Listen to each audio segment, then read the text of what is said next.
There was nobody ever telling me which way to go or what to say or what to think. You know, it was mostly encouragement to think for myself.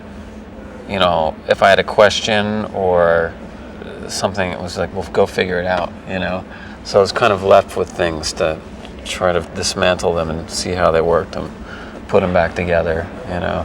And I think that affected, you know, how I approach, you know, creative things and my work, you know. I didn't have a specific agenda, you know. I was a kid, and you know, I was enjoying that.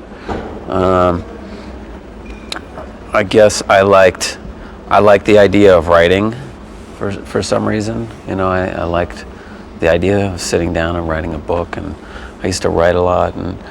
And as far as a job, I don't know. I like the idea of traveling and being itinerant and meeting people and seeing strange things and finding myself in new circumstances all the time. So I guess touring is good for me.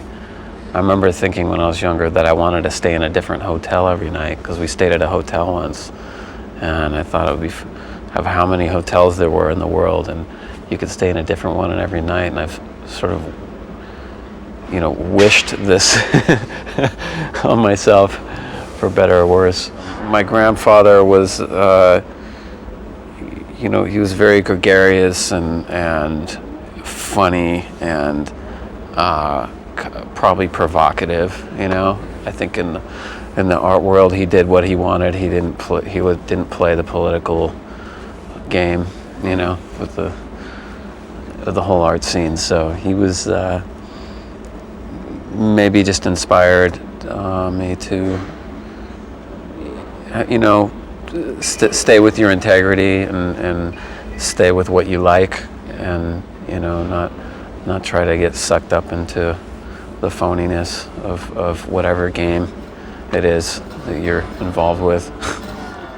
You know, it's just very gradual. You know, it's the kind of thing where you're just messing about, and you find yourself eventually playing and performing. And, you know, it started out real small scale.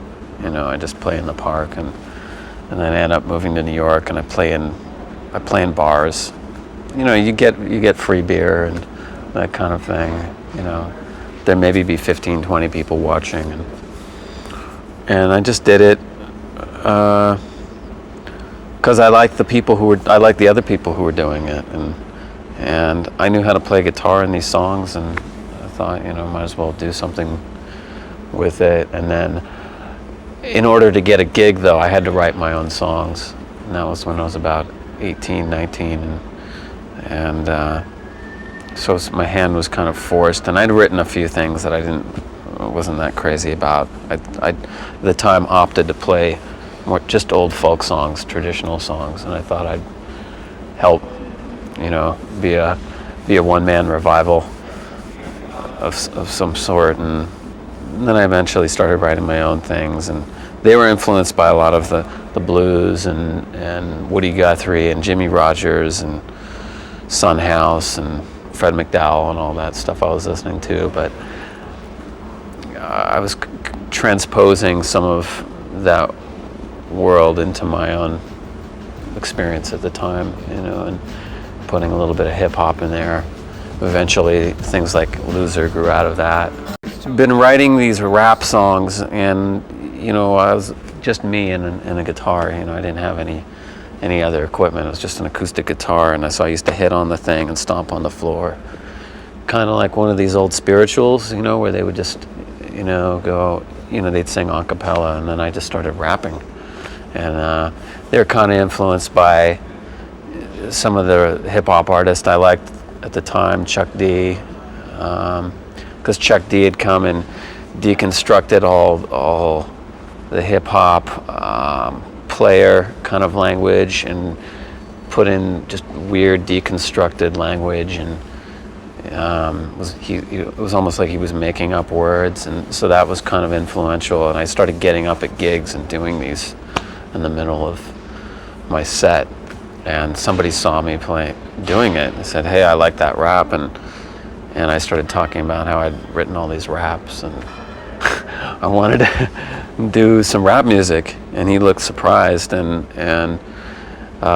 he knew some kid who was living behind someone's house who had a drum machine and an 8-track, and after about 4 or 5 months, I ended up at the guy's house, and we made the song in like 5 hours. And I remember I played it for one of my best friends, and he said, "Well, that's a hit song." And I said, "You're crazy."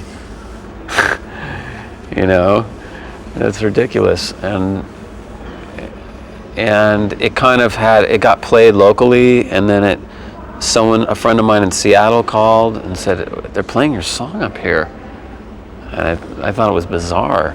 And then it just, for about 7 or 8, 9 months, it just kept continuing, and it just didn't go away. And then finally it just kind of went all over the world. Expecting it to go away.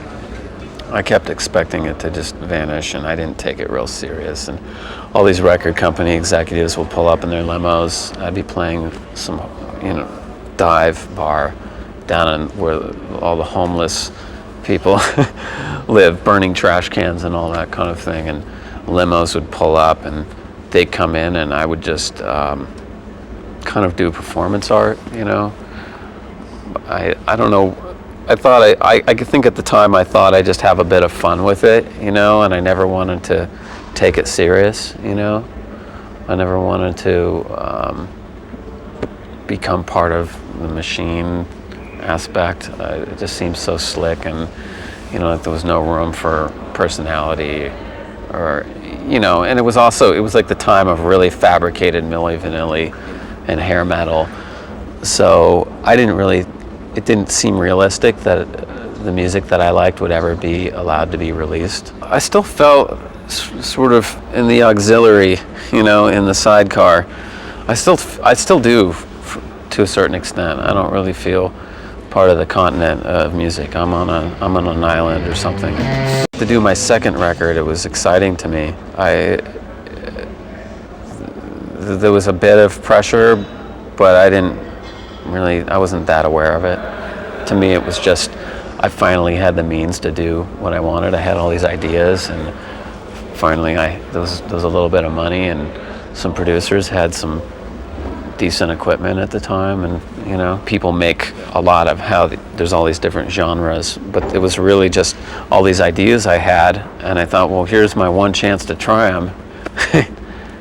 I could be dropped off the label next year, who knows? So better try it now while I have the chance. We toured endlessly. We were in Europe every month, and then back over to Japan and through the States. I think we did America 4 or 5 times in one album cycle. I mean, it was just, I remember at the time we were in a bookstore at an airport or something, and they had a book. They had printed up the schedule that killed Jimi Hendrix, and it was like 1 week among 70 that we were having, It would have killed, our schedule would have killed 40 Jimi Hendrixes, Well, there wasn't a lot of time, so I thought we'd just do the album really quick. So it was limited mostly by time, we couldn't delve into some of the technology and getting experimental with recording and that kind of thing. It had to be, the whole thing was done in 2 weeks. Midnight Vultures was, well, at the time, Odelay had been out for a while, and it was getting to the point where you would hear a TV commercial and they would be imitating one of the songs from the record, and it just, almost when you hear yourself reflected back at you, it makes you a little self-conscious, I think. So it was kind of a reaction to that sound being usurped. I thought I'd just go in some other directions that maybe some people weren't going to necessarily want to go into. It's like when a spot on the beach gets too crowded, you head up to the cliff. There's a lot of his spirit. I don't really hear much on the record that sounds like Prince, though, to me. There's Deborah, which is kind of like this thing that I'd written actually for Odelay. Didn't make it on that record. To me, that sounds like an old soul song. Doesn't necessarily sound like a Prince song, but there was a lot of made out of that because I was doing dance moves, and we had this sort of, you know, intergalactic Sly and the Family Stone meets Devo Fluxus band at the time, and so we were trying to, you know, and at the time, you know, you had a lot of alternative rock was very, you know, earnest, kind of look at the floor, feel the pain and stuff, and we wanted to come out with like these electro sounds and sort of early 80s sounds, and make it okay for people to dance, you know, and that was our aim. I like my records to feel kind of effortless, like they just happened, and we just kind of got lucky. I don't like it when it feels like it's an effort, you know. So I think I was kind of waiting for that point to happen, and I had these songs sitting around a while, you know. I think in a way I was letting the songs sit and see if I still like them a couple of years later. I guess you could say it's very direct. It's the most unadorned. It's the most concentrated on one idea, you know. So in a way, it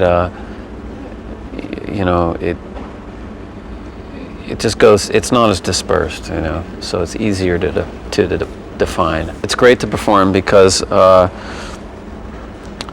hadn't written a lot of the other songs on Odelay and my first record with singing in mind, you know, and I really had that in mind with this record. I wanted to write songs that would be really challenging to just dig into, because everything else was just kind of like yo soy un disco quebrado, you know, or something's wrong because my mind is fading, and I wanted to just kind of, you know, I get out on the road and it'd be frustrating. I wanted to be like, there's a bluebird at my window, you know. I just wanted to be able to really let it out, you know, let some of that emotion. And I think these songs afford just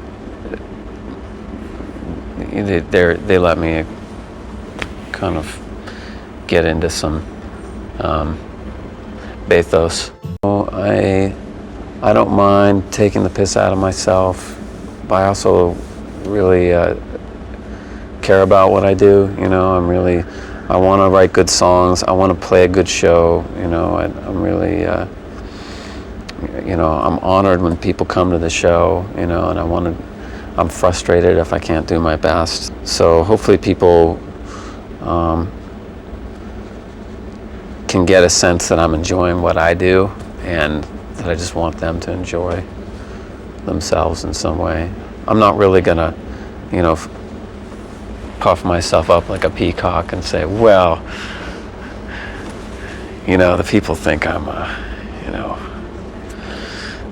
I'm not gonna stroke my own back or anything. You know, I just try to do what I do with some integrity, and I'm not trying to dumb down music, and I'm not trying to cash in on things. You know, I just want to, you know, help in my way, you know, put something good out there, you know, and you know, for as much sort of generic kind of uncreative stuff that's out there, you know, try to put something, you know, that I like, and I think, you know, all musicians need to help push music in a good direction.